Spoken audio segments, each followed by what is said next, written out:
আমি জানি আজকের হেডিংটা অনেক মেয়েদের বুকের ভিতর অনেক নাড়াচাড়া দিয়ে ফেলেছে। কিন্তু কথাটা হচ্ছে কি জানেন, আজকের ব্যর্থতা মানেই কিন্তু জীবনের শেষ নয়, বরং এটি পরবর্তী সাফল্যের সবচেয়ে বড় সিঁড়ি।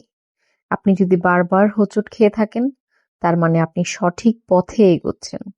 শুধু এটা মনে রাখবেন, চেষ্টা থামিয়ে দেয়াই সবচেয়ে বড় পরাজয়, যেটা আমরা নিজেরাই স্বীকার করে নিই।